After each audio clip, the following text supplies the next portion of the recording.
So in this video, you'll learn how to enable or disable call waiting on your Samsung Galaxy A56.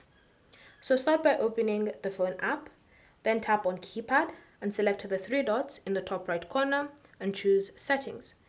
In your call settings menu, you want to come to the option supplementary services and select it, and then wait for the services to load.